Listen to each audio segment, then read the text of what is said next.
10% 인간, 90% 미생물에 대해서 이어서 읽어 나가고 있습니다. 좀 더 복합적인 병은 어떤가? 이미 몸속에 자리 잡은 질환들에 대해서 프로바이오틱스가 정말 효과를 보일까? 제1형 당뇨병, 경화증, 자가면역질환,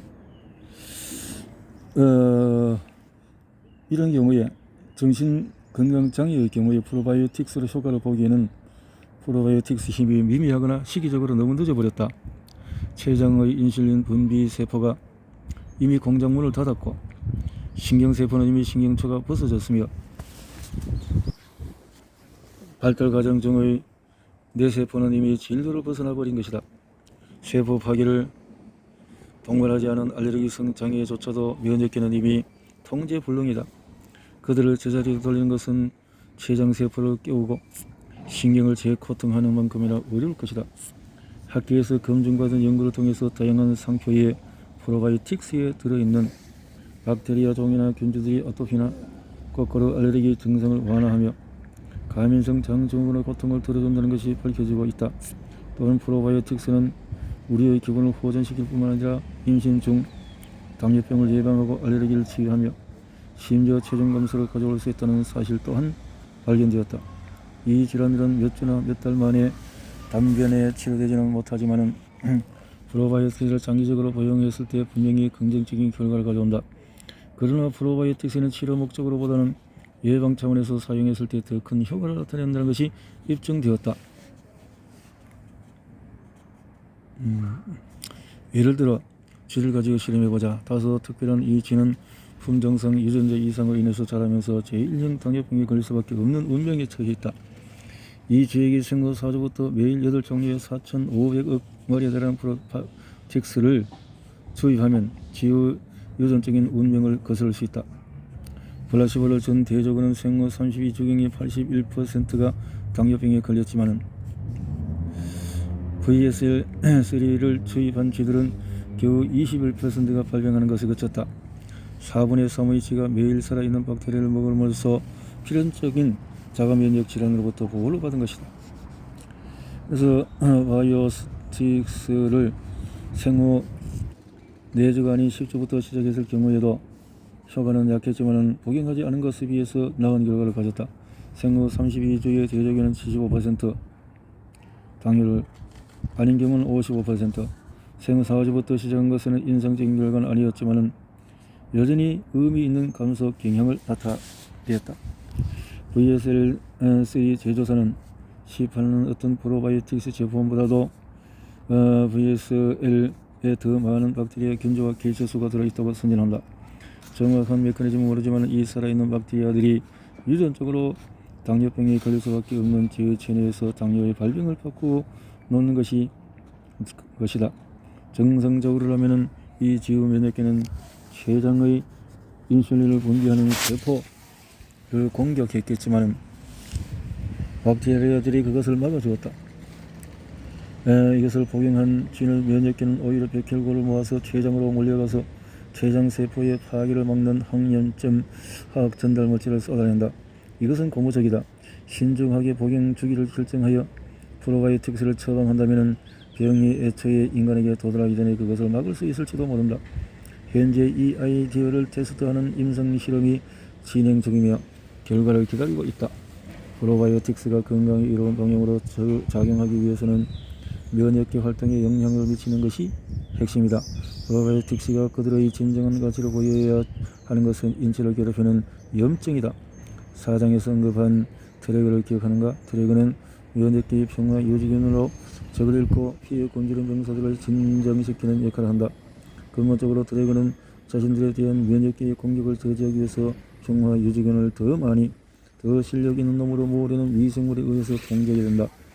프로바이오틱스는 이런 효과를 흉내내어 기존의 트래그가 면역계의 반응 무리를 진압하도록 독려한다. VSL 염증의 원인이자 결과인 장루스 효과를 감소시킴으로써 쥐에게 이로운 효과를 나타낸다.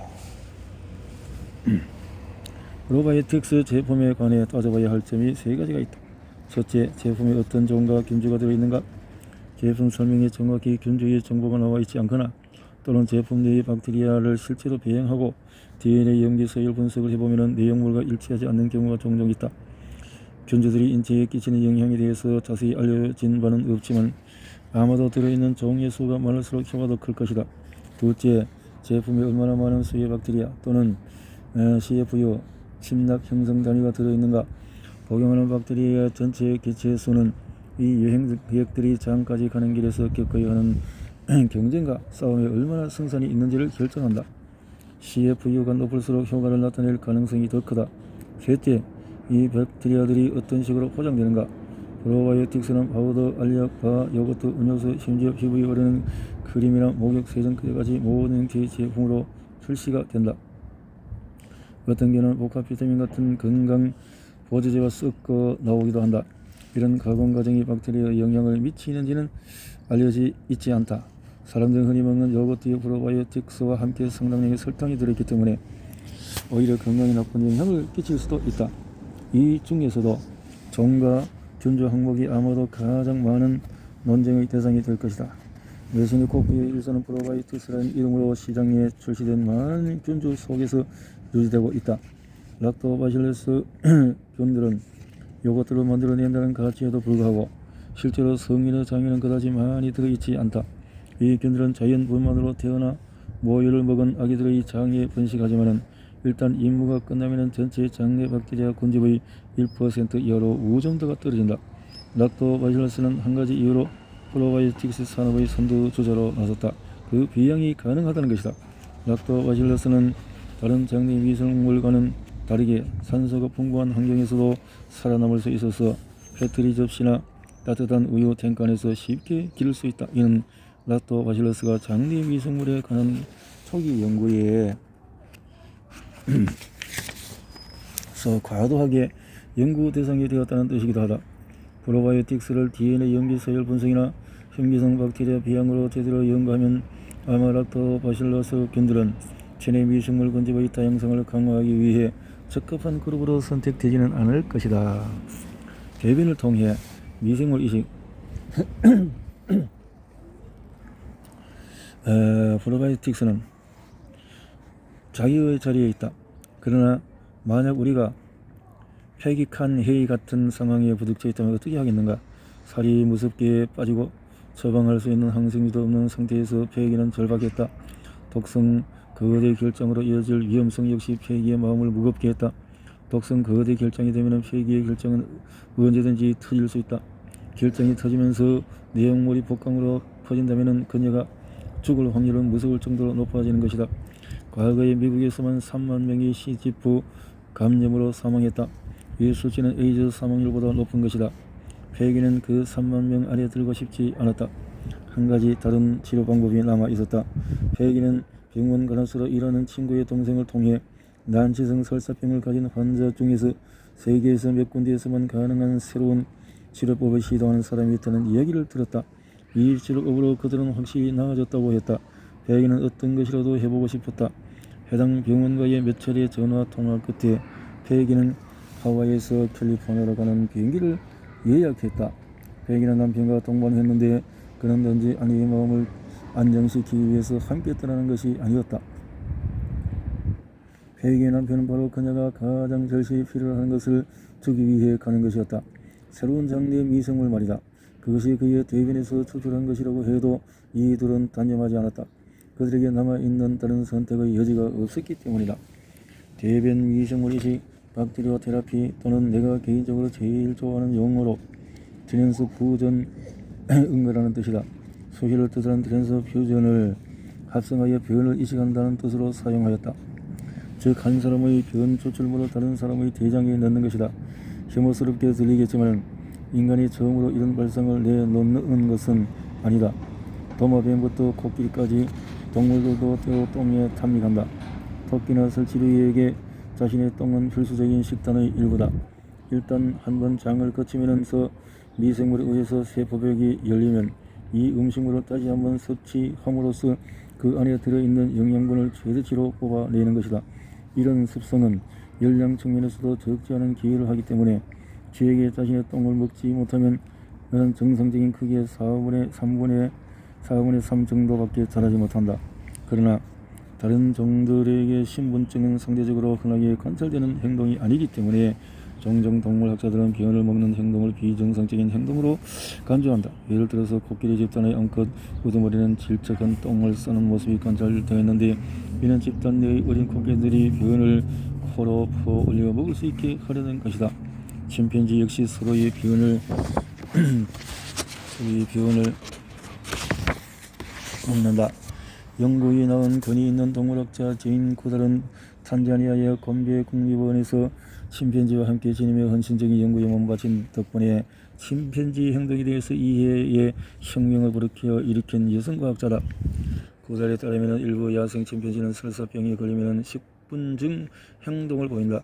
숲에 넘쳐나는 새로 익은 과일을 먹다 보면 침팬지의 장내 미생물들이 새로운 먹이에 적응하여 한 차례 설사하게 될 때가 있다. 고달이 오랜 시간 지켜보았던 팔라스라는 한 암컷 침팬지는 10년이 넘게 만성 설사병에 시달렸다. 그런데 설사병이 도와줄 때면 팔라스는 다른 침팬지의 똥을 먹었다. 우리가 지금까지 배운 미생물적 지식을 적용해보면 팔라스가 건강한 침팬지의 비원을 이용해 자신의 미생물 균형을 회복하려는 것은 그럴듯한 가설을 생각해 볼 수 있다. 새로운 과일을 탐닉하다 탈인한 침팬지들은 다른 침팬지의 똥을 먹는데 아마도 이미 그 과일에 익숙해진 침팬지의 비원을 섭취하여 적합한 미생물을 얻으려는 전략일 것이다. 야생에는 드물지 모르지만은 동물원의 짐승들은 유난히 똥을 먹는 행동에 집착하기 때문에 구경 온 어린이들에게는 즐거움을, 사육사들에게는 한숨을 자아낸다. 하지만 사람들은 바위에 오르고 달리기를 하고 털거리기에 집착하는 것처럼 제한된 공간에서 지루함을 느낀 동물들이 똥을 먹는다고 생각했다. 그러나 자폐장애, 두려증후군, 강박장애 환자를 따르는 정신의사라면 아마도 동물원에서 지내는 동물의 행동에서 자신의 환자와 비슷한 점을 눈치챌지도 모르겠다. 입에 넣거나 몸에 바르는 등 표현에 대한 극단적인 관심은 일부 조현병 환자나 강박장애 환자뿐만 아니라 가장 증상이 심한 자폐장애 아동에게 나타난다. 동물과 환자들에게서 나타나는 반복적이며 식분적인 행동을 프로이트식으로 해석한다면 부모의 별거나 성적 좌절감이 원인일지도 모른다. 그러나 여기서는 생리학적 해석에 약간의 미생물적인 견해를 덧붙여보자. 반복적인 행동을 낳는 비정상적인 미생물 총을 교정하는 방법으로 자신을 보다 건강한 개체의 변을 먹는 것보다 더 좋은 것이 있을까? 그렇다면 식분증은 비정상적인 행동이 아니라 적응적인 행동, 즉 아픈 동물이 신체의 불균형을 고치려는 노력이 아닐까? 사육하는 침팬지에게 섬유질이 풍부한 잎을 주었더니 실제로 식분증이 줄어들었다. 침팬지는 잎을 씹어먹었다기보다는 혀 밑에 넣고 빨아먹었다. 아마도 그 잎을 분해하여 먹고 사는 박테리아를 섭취하려는 행동일 것이다. 이런 식으로 침팬지는 자신의 먹이를 분해할 수 있는 박테리아 혹은 박테리아 유전자의 씨를 뿌린다. 이는 마치 6장에서 설명한 일반인의 장내의 미생물이 김에 서식하는 박테리아에 빌려서 유전자를 지니는 것과 같은 이치다. 만약 입 속에 유익한 미생물이 있었다면 이제 침팬지는 굳이 똥을 먹지 않아도 될 것이다. 단 한 번의 식사로 충분하다. 무견지에게 새로운 미생물총을 옮겨 주기는 쉽다.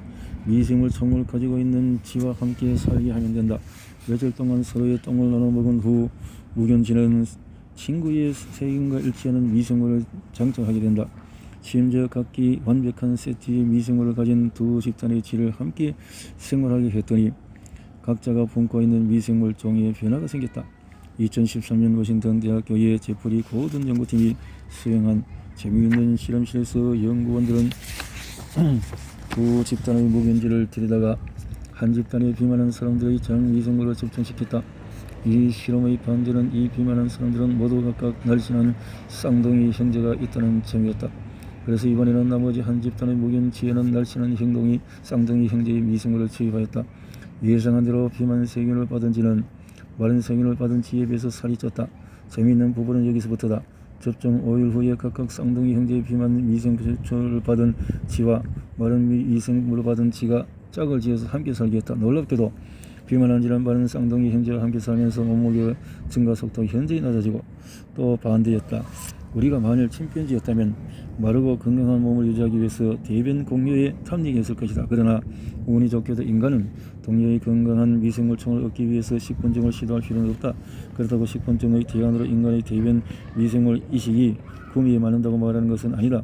가장 조잡한 방식으로 보면 대변 미생물 이식이란 건강한 기증자에서 나오는 변에 식염수를 넣고 집에서 쓰는 믹서기로 섞은 뒤 결장 내시경에 달린 긴 플라스틱 관을 통해 환자의 대장 속에 넣는 것이다.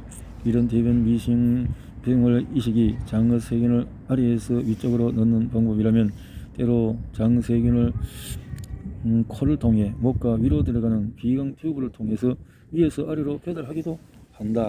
이렇게 저렇게 좋은 방법으로 할 수 있다라는 건데요. 새로운 가능성이 열리다. 식염수를 넣고 집에서 쓰는 믹서기로 섞어서 이렇게 넣을 수 있다. 새로운 가능성이 열리다. 새로운 가능성. 대변 미생물 이식의 근대적 방법의 개척자 중에 한 사람인 알렉산더 코러스 박사는 대변 부유액을 준비하던 초기 경험을 회상했다. 나는 내시경 시의 화장실에서 믹서기를 사용한 공식 방법으로 처음 10번의 장세균 이식을 시행했다. 처음으로 대변 미생물 이식을 시도하던 날 나는 진료 세팅이 아무리 바쁘더라도 이식을 하기 위해서는 물리적인 차단막이 절대적으로 필요하다는 것을 느꼈다. 믹서기의 버튼을 누르고 순간 코를 잡아낸 냄새는 가히 충격적이었다. 냄새 때문에 대기실이 텅 빌 정도였다. 이렇게 했다는 거죠. 아무튼 참 구역질나는 방사입니다. 그런데 아직 이 책을 붙잡고 있다면 이제 매스꺼운 속을 다스려주겠다. 이 혐오스러운 대변 미생물이 이식의 개념으로 받아들일 수 있는 두 가지 방법이다. 첫째는 좋은 말로 포장하는 것이다. 완곡하게 돌려서 말한 뒤에 상대가 너무 힘들게 받아들이지 않기만 바라는 것이다. 다른 방법은 그저 직면하는 것이다. 솔직히 진짜 역겨운 일이다. 그렇지만 똥이란 미생물, 죽은 동식물, 그리고 물일 뿐이다. 대변의 70% 정도가 박테리아다. 변이 갈색을 띠는 것은 간에서 전환되어 나오는 그 망가진 적혈기 색소 때문이다. 물론 냄새도 역겹다. 그러나 이 냄새는 항하수소를 비롯한 황을 포함한 가스다. 장내 미생물이 소화되고 남은 음식을 분해하면서 생긴 가스일 뿐이다. 그렇게 생각하고 이해를 하면 도움이 되겠다는 거죠. 혐오는 방어적인 감정이다. 혐오의 감정은 우리에게 해를 입힐 수 있는 것으로부터 거리를 두기 위해서 진화했다. 토성을 성하는 시 이동하는 벌리의 무리, 타인에게 여인의 모험, 또 미끈적 끈적거리는 칠칙거리는 것들, 그리고 또 게다가 인간은 유난히 육식적이라서 때 대변의 혐오감을 느낀다. 개똥이나 소똥, 그리고 인간의 똥 중에 굳이 하나를 만지자면 어느 것을 만지겠는가? 전 세계 공통으로 인간의 혐오스러운 것을 모두 같은 얼굴을 한다. 머리를 뒤로 빼고 코를 부재잡으며 미간을 찌푸린다. 손을 가슴에 끌어 모으고는 뒤로 물러선다. 만일 진짜 역겨운 것을 보았다면 바로 흡구역질을 할 것이다. 이렇게 진화적으로 프로그램된 혐오 반응으로 인해 우리는 우리 몸을 병들게 할지도 모르는 병원균과의 접촉을 피할 수 있다. 토사물이거나 상한 음식일 수도 있고 미끈거리거나 끈적이는 물질일 수도 있고 아니면 똥일 수도 있다. 그래서 똥에 대해 생각하고 싶지 않고 더구나 다른 사람의 똥을 내 몸속에 넣는 발상은 그렇다는 거죠. 그렇다. 수혈은 어떤가? 아마 수혈은 그리 구역질나는 일은 아닐 것이다. 수혈 같은 것도 흔히는 한패 급히는 세포나 혈장에서 밀항했을지도 모르는 병원균에 대한 검사를 거쳐 기증자의 혈액형과 헌혈 날짜를 적고 병상 옆에 매달려 생명을 구한다. 의학적이며 병원균이 깨끗한 매우 현대적인 이미지가 떠오른다. 하지만 대변 역시 혈액 역시 HIV나 감염 바이러스 같은 병원균을 옮길 수 있다. 대변에서도 그럴 수 있다. 또한 공기 중의 박테리아에 노출되면 상한다. 반대로 대변은 혈액이나 생명을 구할 수 있다. 미생물청에 들어있는 대변 부유액을 그대로 생각해보자. 건강을 되찾아주는 액체로 말이다. 알렉산더 코러스 박사는 히드프 환자에게 사용될 병원을 기부하기 위해 찾아온 어느 의대생에 대해서 이야기를 해주었다.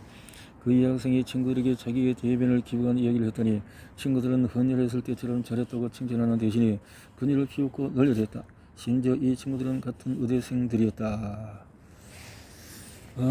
대생들이라도 이해를 못할 수가 있겠죠. 대변 안에 들어있는 생명체의 성질을 처음으로 발견한 사람은 미생물청 과학이 본격적으로 시작된 21세기 의사들이 아니다. 4세기에서 홍이라는 중국 의사는 자신의 응급처치법이 적힌 노트에 식중독이나 심한 설사를 앓는 환자에게 건강한 사람의 대변으로 만들어진 음료수를 주면 기적같은 효과를 볼 수 있다고 적었다. 비슷한 치료법이 1200년 후에 다시 한번더 중국의 의학서적에 언급되는데 이번에는 황탕이라는 말로 불린다. 누가 봐도 대변 부위액을 은유적으로 표현한 것임에 알 수 있다. 이런 식으로 이미지를 순화하려는 것은 대변 미생물 이식이 지금만큼이나 그 당시도 사람들이 꺼리는 일이었음을 암시한다. 하지만 지난 3개월을 화장실에서 보낸 사람들 그리고 최종의 5분의 1을 잃은 사람들에게 대변 미생물 이식을 설득하기는 그다지 어려운 일이 아니다. 패키 칸 헤이에게는 그녀가 아프기 전이라면 느꼈을지도 모르는 역겨운 생각이 조금도 들지 않았다. 캘리포니아의 병원에서 결장 내시경으로 남편의 대변을 걸러서 나온 미생물을 이식하고 회복하면서 겨우 몇 시간 만에 패기의 몸은 훨씬 나아졌다. 몇 달 만에 처음으로 패기는 화장실을 가지 않아도 됐다. 무려 44일 동안 패기는 화장실 근처를 가지 않았다. 며칠이 지나자 설사는 완전히 멈췄다. 2주가 지나자 다시 머리가 자라기 시작했고 40살이 된 패기의 얼굴에 났던 여드름도 깨끗이 들어갔다. 체중도 회복되기 시작했다. 히드프 감염을 항생제로 다스리면 치료될 확률이 약 30% 정도이다. 수백만 명의 사람들이 매년 히드프에 감염되고 이들 중 수만 명이 사망한다. 그러나 단 한 번의 미생물 이식으로 히드프 완치율은 80%까지 올라간다. 폐의 경우처럼 첫 번째 이식 이후에 히드프가 다시 재발하는 경우라도 두 번째 이식으로 치유율을 95%까지 높일 수 있다. 약물 처방 없이 겨우 몇백 달러의 비용으로 단 한 번의 비시술적인 시술을 통해서 목성을 위협하는 질병을 높은 성공률로 고칠 수 있는 다른 방법은 생각할 수가 없다. 호주 시드니 소아질환센터의 소화기내과 톰 브로디 교수는 대변 미생물 이식 후로 환자를 치료한다. 1988년 브로디에게 조시라는 환자가 있었는데 그제는 피지에서 휴가를 보내는 중에 감염이 되었다. 조씨는 설사와 경련, 변비와 복부 팽만감에 심하게 시달렸다. 항생제 처방으로 쉽게 치료되어야 했던 병이 오래도록 낫지 않자 조씨는 자살 충동을 느낄 지경이 되었다. 브로디는 조씨의 상황을 보면서 괴로웠다. 하지만 조씨를 피지를 가기 전의 건강한 상태로 되돌리기 위해 할 수 있는 일은 없었다. 브로디는 논문에 파고들었고 마침내 1958년에 조씨와 비슷하게 항생제 처방 후에 극심한 설사와 복통이 시달린 3명의 남성과 1명의 여성 환자의 사례를 발견했다. 이 중에 3명은 중환자실에서 거의 죽음의 문턱에 있었고 회복할 확률이 매우 낮은 상황이었다. 당시에는 그런 상태에서 사망률이 75%였다. 이 환자들의 주치의였던 벤 아이스맨은 그들에게 대변 미생물 이식을 시도하였다. 그리고 몇 시간 또는 며칠 만에 4명의 환자 모두가 걸어서 병원으로 나갈 수 있었다. 브로디는 치료의 가능성을 발견하고 흥분에 차서 조씨에게 대변 이식에 관해서 설명을 했다. 이렇게 해서 복구하는 것을 했다라는 거죠. 염증성 장질환 이르까지 55건의 대변 미생물 이식을 시행해서 26명은 차도가 없었고 9명은 나아졌으며 20명은 완치되었다 해서 이렇게 큰 도움을 계속 보고 있다라는 거고, 브로디 병원에서 치유율은 80% 정도이다. 계속해서 치유율이 높아가고 변비의 경우에 치료가 쉽지 않아서 치유율이 30%에 불과하고 며칠을 걸쳐 이식을 반복해야 하는 경우도 있었다. 변비 이러한 성명과 환자들의 요청에도 불구하고 브로디와 브로디처럼 미생물청 이식으로 치료하는 의사들은 종종 주리의 의사들에게조차 사기꾼 취급을 받는다. 대변은 제조하거나 팔 수 있는 약물이 아니기 때문에 이러한 이식은 일반적인 의약법의 규제를 받지 않는다. 또한 임상시험을 요구하지 않기 때문에 많은 의사들은 대변 미생물 이식이 정말로 효과가 있는지 의심하고 있다. 그러나 패기칸 헤이나 그녀 같은 절실한 상황에 처한 사람들은 대변 이식의 아이디어를 기꺼이 포용해왔다. 맨체스터 대학교 의과대학 소아학기 교사 피터 워웰이 제가면성 장증후군 환자들은 건강한 미생물을 이식받고 싶어 합니다. 2010년 봄 식품의약청은 인가받은 몇몇 병원을 제외한 나머지 병원에서 대변 미생물 이식을 금지한 것이다. 2013년 따라서 이를 이용하여 CTP나 다른 소화기 질환을 성공적으로 치료해온 의사들은 갑자기 새로운 면허를 취득해야 했다. 식품안전청은 대변 이식이 한 번도 공식적인 임상시험을 거치지 않은 방법이라는 이유로 안전성을 염려했다. 그러나 소화기 전문가들의 탄원으로 금지 조치는 곧바로 풀렸고 대변 미생물 이식은 임시로 허용이 되었다. 단 CGF 치료를 위해서만이다. 임시로 허용되었다. CGF의 어떤 치료를 위해서 오픈 바이옴의 출범. 만약에 몸이 너무 아픈 상황에서 대변 미생물종 이식을 절실히 기다리는 입장이라고 생각해보자. 제일 먼저 공여자가 필요할 것이다. 그리고 당연히 가장 최상위 품질을 가진 대변을 원할 것이다. 어쩌면 나의 반려자의 화장실 습관은 내 것으로 취하기는 썩 마음에 들지 않을 수도 있다. 또는 가까운 친척 누구는 21세기형 질병에 시달리고 있어서 공여자 명단에서 제외하게 될지도 모른다. 하지만 친구들에게 건강한 체질을 좀 나눠달라고 부탁하는 단체 메일을 보내거나 페이스북의 자신의 배변 습관이 평균 이상으로 생각하는 사람은 연락 부탁한다는 글을 포스팅하는 것 말고 제대로 된 대변을 얻을 방법이 뭐가 있을까? 바로 이런 상황이 2011년 MIT 박사과정 마크 스미스의 절친한 친구에게 닥쳤다. 스미스는 박사과정 학위 연구 주제로 인체와 수온에서 발견되는 미생물을 연구했다. 스미스의 친구는 CTP 감염 재발로 18개월 고생했고 몸 상태가 매우 좋지 않았다. 의대 진학을 앞둔 학생으로서 그는 감염을 항생제로 드실 수밖에 없는 경우에는 대변 이식이 답이라는 것을 처음부터 알고 있었다. 세 차례에 걸친 항생제 치료가 실패하자 스미스의 친구는 다음 단계로 넘어갈 준비를 했다. 문제는 기꺼이 이식 과정에 참여해줄 의사를 찾을 수 없었다는 것이다. 시술 자체가 문제가 된 것은 아니다. 대신에 공여자를 물색하고 공여자가 기승한 대변을 검사해 이식할 수 있는 형태로 준비하는 과정이 어렵고 비용이 많이 들었다. 스미스는 친구에게 절실한 필요가 이런 식으로 이루어지는 것을 참을 수가 없었다. 스미스는 생각했다. 수혈에 필요한 환자를 담당한 응급실 의사가 헌혈해줄 사람을 찾아서 직접 피를 뽑고 병원균이 있는 검사를 한 뒤에서 포장하여서 환자에게 배달되도록 앞에 돌아가는 것을 본 적이 있는가? 그저 혈액은행에 전화 한 통을 넣어서 주문하고 피가 도착할 때까지 기다리면 환자를 돌보면 된다. 수혈이 아닌 대변 미생물 이식이라는 의사도 다를 필요가 없다는 말이죠. 결국 스미스의 친구는 7차례 항생제 치료에 실패하고 100개를 내린 후 마침내 집에서 검증되지 않은 룸메이트 배변을 이용하여 스스로 이식을 시도했다. 그 사이 스미스는 MIT 경영학 석사에서 학생인 제임비스 버게스와 의기투합했다. 둘은 스미스의 박사 과정에서 지도교수인 에릭 안 교수의 지원으로 비영리 대변 은행인 오픈 바이옴을 창립했다. 오픈 바이옴은 대변물 미생물 이식 공여자로부터 대변 스크리닝, 이식할 세균 준비, 샘플 배달까지 알아서 다 해준다. 따라서 환자들은 이식을 집행해줄 내시경을 갖춘 의사와 샘플을 준비하는 데 필요한 비용 $250만 있으면 이식을 받을 수 있다. 현재 미국 50개 주 중에서 33개 주에서 180개 병원이 오픈 바이옴과 연계되어 있다. 즉 80%의 미국인이 4시간 거리 안에서 자신에게 필요한 안전 냉동별을 구할 수 있는 것이다. 자신의 대변을 오픈 바이옴에 기증하려는 환자들이 받아야 하는 선별 과정은 우리가 충분히 예상한 대로 진행된다. 건강한 대변은 각각 $40의 가치가 있고 한 번 기부할 때마다 2-3명의 목숨을 살릴 수 있다. 대변을 기증할 자격을 갖추기 위해서는 최근에 항생제를 복용한 적이 없고 외국 여행을 다녀온 적이 없으며 알레르기나 자가 면역 질환이 또는 대사증후군, 심각한 우울증 같은 미생물 관련 질환을 앓은 적이 없어야 한다. 물론 HIV나 대장균 0157 같은 미생물도 없어야 한다. 그런데 이런 자기 여건에 맞는 사람을 찾기 위해서 약 50명의 지원자를 테스트하고 검증해야만 한 사람의 적합한 공여자를 만날 수 있다. 헌혈의 경우에 지원자의 90% 이상이 기증할 수 있는 것과 크게 차이가 난다. 소아질환센터는 소화기 관련 병원이지만 프로드램 대변 미생물 이식 후에 소화기 질환 외의 질병에서 놀라운 치료 효과를 보인 환자를 여러 보았다. 놀라운 일은 아니지만 브로드 환자 중에는 변비나 설사하는 동시에 다른 21세기형 질병을 앓고 있는 사람들이 있었다.